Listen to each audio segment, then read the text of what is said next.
Not many may have predicted this, but the movie The Kashmir Files is doing a massive business and is already being referred to as the sleeper blockbuster.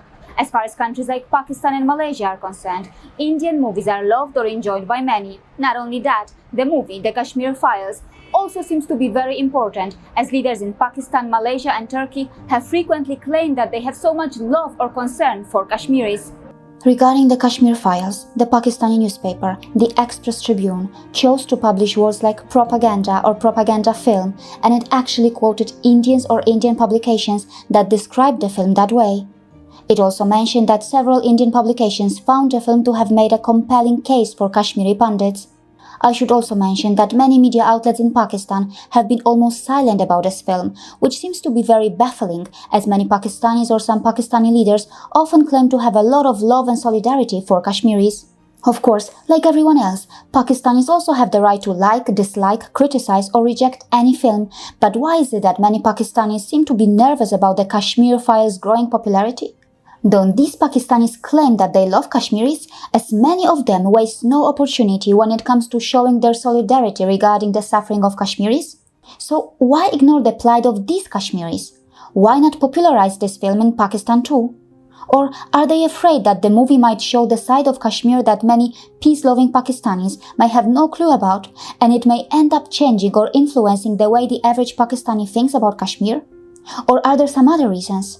Well, it has been observed that the movie The Kashmir Files also highlights the lesser-known Hindu heritage of Kashmir and the brutal exodus of Kashmiri Hindus from their home, something that many Pakistanis may not be even aware of.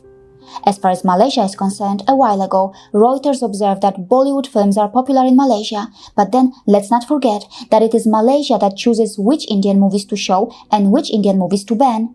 For example, earlier, Malaysia had barred Bollywood film Padmavat from being screened in theaters, citing the movie's negative portrayal of a Muslim ruler. As far as the Turkish media is concerned, it frequently reports developments that take place regarding Kashmir. But of course, as far as the movie The Kashmir Files is concerned, numerous mainstream media outlets of Turkey, Pakistan and Malaysia have remained silent so far. Of course, India has consistently maintained that Kashmir is an integral part of India, and the challenges that India faces inside Kashmir are India's internal matter. Also, India often reacts strongly when leaders of other nations choose international platforms to spread malicious lies or misleading information about India's internal matters. But as far as the plight of Kashmiri Hindus is concerned, did the leaders like Imran Khan, Erdogan or Mahathir Mohamad, who even used the international platforms to show their concern about Kashmiris, do enough to educate the global community about the atrocities that Kashmiri Hindus faced in the Muslim-majority region of India? Kashmiri Hindus are also Kashmiris, right? But what can we expect from a nation where not only Hindus, Sikhs and Christians, but also Muslim minorities like Shias and Ahmadis have suffered brutal atrocities, deadly violence and institutionalized discrimination? And can we always expect sensible comments from a nation whose human rights violations against the Kurds and Armenians are well documented and well known? And how about protection of minorities in a nation where the ideology of Malay Islam supremacy has caused serious issues in the country? Of course, one shouldn't forget that due to various reasons, Muslims in Kashmir have suffered too. But since both Hindu and Muslim communities have suffered in Kashmir, shouldn't we try to understand this through a calculation that we all can do? So, to understand the real scale of the situation better, let's start calculating things in proportions instead of going for the absolute numbers. I would like to know, out of every 100 Kashmiri Hindus, how many were driven out of or left Kashmir? And out of every 100 Kashmiri Muslims, how many were driven out of or left Kashmir?